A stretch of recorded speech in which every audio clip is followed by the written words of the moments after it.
Hello guys, welcome back to my channel. I am Riddhi और आज की इस वीडियो में मैं आप लोगों के लिए लेकर आई हूँ इन्वायरमेंट एजुकेशन के कुछ मोस्ट इम्पॉर्टेंट यानी कि एमसीक्यू बेस्ड क्वेश्चन जो आपके एग्जाम 2021 के लिए मोस्ट इम्पॉर्टेंट है। सेकंड वन इज कि बीएड सेकंड ईयर वाले स्टूडेंट्स के लिए हैं और थर्ड वन इज कि मैं ये आपका पार्ट 1 लेकर आई हूँ। ऐसे ही आप लोगों के लिए नेक्स्ट 2 पार्ट और लेकर आऊंगी, तो उसके लिए आप लोग मेरे चैनल को सब्सक्राइब कर लीजिएगा दोस्तों।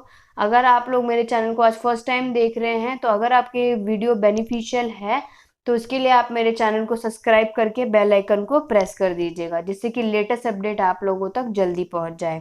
तो चलिए वीडियो को ज़्यादा देरी ना करते हुए मैं आप लोग स्टार्ट करती हूँ। इन्वायरमेंट एजुकेशन जैसे कि आप लोगों को पता है ईवीएस से इंक्लूड होता है, ईवीएस ही बोलते हैं इसे। तो ये आपके ईवीएस के पेपर में आप लोगों को बेनिफिट करेगा। आगे बढ़ते हैं। First one is the cause of environmental crisis in, यानी कि आप लोगों को ये पूछा गया है कि हमारा एक second right, the cause of environmental crisis is the, तो ऑप्शन पूछा है कि इन्वायरमेंटल क्राइसिस होने के कारण कौन कौन से हैं। Water pollution, air pollution, land pollution या ऑल ऑफ दीज। तो इसका आंसर ऑब्वियस सी बात है डी आएगा दोस्तों, क्योंकि आपका इसके डी ऑप्शन इसलिए है क्योंकि हमारे वाटर से, एयर से और लैंड, इन तीनों पॉल्यूशन होने की वजह से हमारे एनवायरमेंटल में, हमारे पर्यावरण में क्राइसिस होने का एक कारण हो सकता है। नेक्स्ट है यूएनईपी, यानी United national environment education headquarter is. आपको ये बताना है कि एनईपी के आपका इन्वायरमेंट, उसका एनईपी का हेडक्वार्टर कहाँ पे है, राइट। तो इसका आंसर आप लोगों का क्या आएगा? इसका आंसर आप लोगों का आएगा सी, यानी कि आप ये बोल सकते हैं कि नैरोबी। नैरोबी आप लोगों का राइट आंसर है, सी आप लोगों का राइट आंसर है। Third one is Chipko Andolan was the first introduce in. Chipko Andolan आपका पहले कहाँ पे इंट्रोड्यूस हुआ था, यानी कि कौन से ईयर में? तो फर्स्ट वन इज 1978, 1972, 1980 और 1976। तो इसका आंसर आप लोगों का आएगा बी, यानी कि 1972 में आप लोगों का चिपको आंदोलन इंट्रोड्यूस हुआ था। फोर्थ वन है temple of modern India are. इसके ऑप्शन है नेशनल पार्क, सेंचुरीज, डैम्स या फिर ऑल ऑफ दीज। तो इसका आंसर आप लोगों का सी आएगा, डैम्स। फिफ्थ है Tehri dam is situated on. Tehri dam आपका कहाँ पे सिचुएटेड हुआ था? बिलांगना, भागीरथी, गंगा या नन ऑफ दीज। तो इस लोगों, इन सब का आंसर आपका क्या आएगा? भागीरथी, यानी कि बी आपका राइट आंसर है। आप लोग इसका स्क्रीनशॉट ले सकते हैं, जिससे कि आप लोगों के लिए इसमें नोट डाउन करने का टाइम बाद में भी उतार सकते हैं। आगे देख लेते हैं। आगे है सिक्स्थ में आप लोगों का है method of soil conservation is. Soil conservation का करने का मेथड कौन सा होता है? पहला बायोलॉजिकल, दूसरा mechanical, third one is both of the above और लास्ट है नन ऑफ दीज। तो इसका आंसर आपके अकॉर्डिंग क्या होगा दोस्तों? कमेंट बॉक्स पे कमेंट जरूर कीजिएगा मेरे बताने से पहले। अदरवाइज आप लोगों का इसका आंसर आएगा मेथड ऑफ इसका सी, यानी कि both of the above. Biological और मैकेनिकल ये दोनों ही मेथड आपके सॉइल कंजर्वेशन के लिए होते हैं। सेवंथ है natural resources are the forest, B soil, C water या फिर ऑल ऑफ दीज। तो इसका आंसर क्या आएगा? ऑल ऑफ दीज, यानी कि डी। एट्थ आएगा national forest conservation act of India was enacted इन। कब इनेक्ट हुआ था आपका नेशनल फॉरेस्ट कंजर्वेशन एक्ट हमारे भारत में? 1978, 1980, 1972 या फिर 1984। तो वो हुआ था हमारा 1980, यानी कि 1980, 1980 में। नेक्स्ट आपका नाइन्थ आता है geographical scale for measuring biodiversity is the.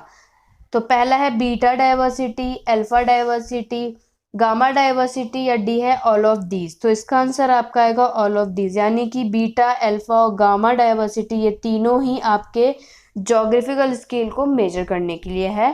The main level of biodiversity is the genetic diversity, B आएगा species diversity, C community diversity और डी आएगा ऑल ऑफ दीज।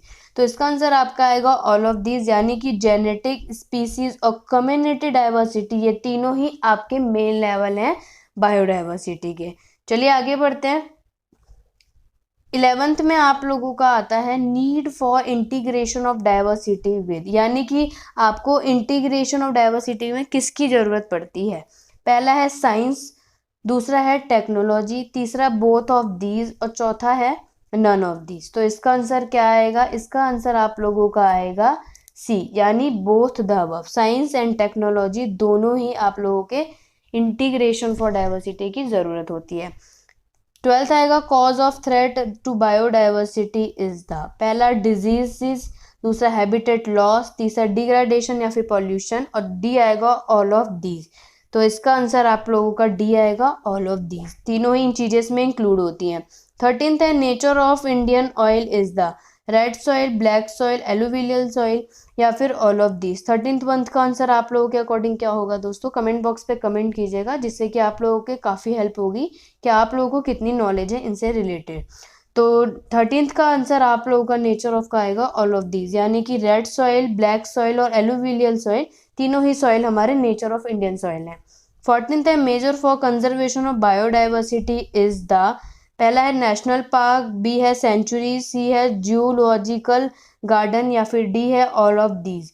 तो आपको ये बताना है कि आप लोगों का जो कंजर्वेशन ऑफ डाइवर्सिटी का उसका मेजर क्या है, तो आप लोगों का आंसर क्या आएगा ऑल ऑफ दीज, यानी कि आपका नेशनल पार्क, सेंचुरीज और जूलॉजिकल गार्डन ये तीनों ही मेजर में इंक्लूड होते हैं, राइट। नेक्स्ट हम लोग देख लेते हैं, मैं इसको यहाँ पे रेज कर देती हूँ। 15th आप लोग देखेंगे, 15th है आप लोगों का how many level of biodiversity, यानी आपके बायोडाइवर्सिटी के कितने लेवल हैं। तो इसका आंसर आएगा बी, यानी कि 3 लेवल होते हैं, तो 3 लेवल ऑफ बायोडाइवर्सिटी, राइट। चलिए नेक्स्ट आगे बढ़ जाते हैं 16th पे। 16th आप लोगों का आता है, 16th आप लोगों का आता है the challenge of man are related to, पहला है environmental degradation, B environmental pollution, C quality of environment और डी आएगा आपका ऑल ऑफ दीज। इसका आंसर क्या आएगा ऑल ऑफ दीज, यानी D1 is the right option. 17 है अर्थ समिट वॉज हेल्ड बाय, पहला है स्टॉकहोम, रियो दी जेनेरियो, सी है बोथ द प्लेसेस और डी है नन ऑफ दीज। इसमें बोला है कि अर्थ के समिट के लिए कहाँ पे हेल्ड हुआ था, कौन सी जगह है आपको बतानी है, दोनों प्लेसेस में थे सॉरी। तो 17th में आपका आएगा सी, यानी बोथ द प्लेसेस। 18th आएगा आपका Dunkel draft was prepared for, Dunkel draft आपका कहाँ पे प्रिपेयर किया गया था, पेटेंट लॉ, दूसरा इंटेलेक्चुअल प्रॉपर्टी राइट के लिए, बोथ द अबव या ऑल ऑफ दीज। तो इसका आंसर भी आपका क्या आएगा बोथ ऑफ दीज। नेक्स्ट है चिपको Andolan was first introduced by, चिपको आंदोलन आपका पहले कहाँ पे इंट्रोड्यूस हुआ था, सुंदरलाल बहुगुणा, बी आएगा बिश्नोइस, सी है मेगा पाटकर और डी है नन ऑफ दीज। तो इसका आंसर क्या आएगा आप लोगों का बी, यानी कि बिश्नोइस में। The planet protection fund was the first mooted by, कहाँ पे हुआ था, पहला है किसने किया था फर्स्ट, नरसिम्हा राव ने, बी राजीव गांधी ने, इंदिरा गांधी सी और डी आएगा अटल बिहारी वाजपेयी। तो इसका आंसर आएगा बी, यानी कि राजीव गांधी ने इसे फर्स्ट आपका मूटेड किया था। नेक्स्ट देख लेते हैं 21 में आप लोगों को बोला गया in the earth summit 1992 preservation of biodiversity was opposed by, earth summit 1992 में आपके बायोडाइवर्सिटी में कब अपोज किया गया था, कहाँ पर अपोज किया गया था, पहला जर्मनी, दूसरा फ्रांस, तीसरा है यूएसए और फोर्थ आएगा इंडिया। तो इसका आंसर आप लोगों का आएगा यूएसए। नेक्स्ट है अर्थ समिट 1992 वॉज एड्रेस्ड बाय, किसके एड्रेस पे किया गया था, पहला है अटल बिहारी वाजपेयी, राजीव गांधी, नरसिम्हा राव और fourth one is Manmohan Singh. तो इसका आंसर भी आपका क्या आएगा नरसिम्हा राव, यानी कि option C is the right option. 23 है national council of environmental planning and coordination, यानी NEPC was set up in the year, कौन से साल में किया गया था, 1972, 1976, 1982 और 1992 में। तो इसका आंसर 1972 आएगा। Next one is environmental challenge in India of, environmental challenge of India कहाँ, तो पहला लैंड डिग्रेडेशन के लिए, वाटर पॉल्यूशन के लिए, अर्बनाइजेशन के लिए या फिर ऑल ऑफ दीज के लिए। तो इसका आंसर आपका आएगा ऑप्शन डी, यानी ऑल ऑफ दीज के लिए किया गया था। 25th है the crisis for man is the, पहला land degradation, crisis of human population, C है आपका क्राइसिस ऑफ परसेप्शन और डी है ऑल ऑफ दीज। इसका आंसर भी ऑल ऑफ दीज आएगा, क्योंकि जो क्राइसिस किए गए थे आदमी के लिए, उसके लिए लैंड के लिए भी, क्राइसिस ऑफ ह्यूमन पॉपुलेशन के लिए भी और क्राइसिस ऑफ परसेप्शन के लिए भी।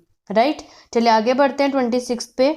26 है आप लोगों का the effort are being made for the challenge, यानी आपका जो एफर्ट किया गया था किसके लिए बीइंग मेड फॉर चैलेंज के, उसके ऑप्शन पहला है कंजर्विंग बायोडाइवर्सिटी, दूसरा सस्टेनिंग लाइफ सपोर्ट सिस्टम, तीसरा कंजर्वेशन ऑफ नेचुरल रिसोर्स या फिर ऑल ऑफ दी। तो इसका आंसर आपका आएगा option number D, all of these. 27 है international conference on environmental education in India was held in the year, आपका जो इंटरनेशनल कॉन्फ्रेंस किया गया था इन्वायरमेंटल एजुकेशन का हमारे भारत में, वो कौन से साल में हेल्ड किया गया था? 1918 में, 1985 में, बोथ द अबव या नन ऑफ दीज। तो इसका आंसर आएगा बोथ द अबव, यानी 1918 और 1985 इन दोनों ही सालों में आपका इंटरनेशनल कॉन्फ्रेंस इन्वायरमेंट एजुकेशन का इंडिया में हेल्ड किया गया था। 28 है environmental hazards are induced by, first one is human activities, natural event, C है बोथ द अबव या नन ऑफ दीज। तो इसका आंसर भी आप लोगों का बोथ द अबव ही आएगा। मोस्टली आप लोगों के आंसर अगर कभी भी ऑप्शनल में आपको एमसीक्यू में बोथ दे दिया जाए, बहुत रेयर में ऐसा होता है, तो आप लोग रेयरली उसे टिक मार दीजिएगा दोस्तों, क्योंकि ऐसे ही ऑप्शन में जहाँ पे बोथ फंसाता है वही आंसर सही होते हैं, मैक्सिमम ऐसे चांसेस होते हैं। 29 में the cause of environmental pollution is the, वो कारण बताना है कि इन्वायरमेंटल पॉल्यूशन होने का। पहला है नेचुरल इवेंट्स, दूसरा ह्यूमन एक्टिविटीज, तीसरा ज्योग्राफिकल कंडीशन या चौथा ऑल ऑफ दीज। तो आप लोगों को जैसे पता है ऑल ऑफ दीज है, नेचुरल इवेंट्स की वजह से भी कारण हो सकता है इन्वायरमेंटल के पॉल्यूशन होने का, ह्यूमन एक्टिविटीज का भी और ज्योग्राफिकल कंडीशन का भी। राइट, 30 है the important role of education is in the, हमारा इम्पॉर्टेंट रोल क्या है एजुकेशन में? तो पहला हैगा environmental disaster, environmental hazards, environmental pollution और नन ऑफ दीज। तो इसका आंसर आएगा इन्वायरमेंटल का पोल्यूशन हमारा इंपॉर्टेंट रोल है। ऑब्वियस सी बात है, पोल्यूशन को रोकना ही हमारा अभी हमारे एजुकेशन के लिए इंपॉर्टेंट रोल है। आगे देख लेते हैं 31 है the cause of atmospheric hazard is the, कारण क्या है आपका एटमोस्फेरिक हैजार्ड का होने का? तो पहला है ह्यूमन की एक्टिविटीज का, second one is natural events, third one is both of the above या डी आएगा नन ऑफ दीज। तो इसका आंसर आपका क्या आएगा? सी, यानी बोथ द अबव। 32 है the cause of environmental degradation is the cause of environmental है, तो इसका आंसर भी आप लोगों का क्या आएगा? डी, यानी ऑल ऑफ दीज आएगा। 33 है man induce hazard is the physical, social या फिर केमिकल हैजार्ड। तो इसका आंसर आपका आएगा डी, ऑल ऑफ दीज। ये तीनों ही फिजिकल, सोशल और केमिकल हैजार्ड आपका क्या है? मैन इंड्यूस हैजार्ड्स के लिए। The main type of environmental discipline is the, आपको मेन टाइप बताना है इन्वायरमेंटल का डिसिप्लिन होने का। तो पहला आता है इन्वायरमेंटल स्टडीज, दूसरा आता है इन्वायरमेंटल साइंस और तीसरा आता है इन्वायरमेंटल इंजीनियर और चौथा है ऑल ऑफ दीज। तो 34th का आंसर जैसे कि आप लोगों का क्या आता है? Main type of environmental discipline का, तो इसका आंसर भी डी आएगा। Right, D.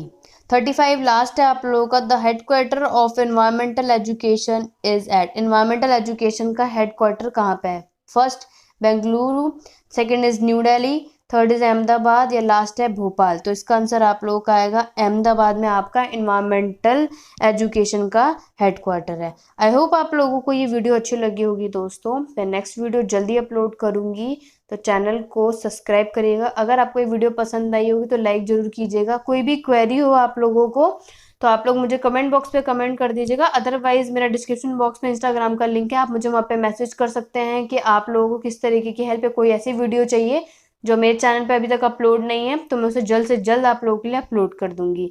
तो आज की छोटी सी वीडियो बस इतनी ही है, नेक्स्ट वीडियो पे मिलते हैं। Thank you for watching.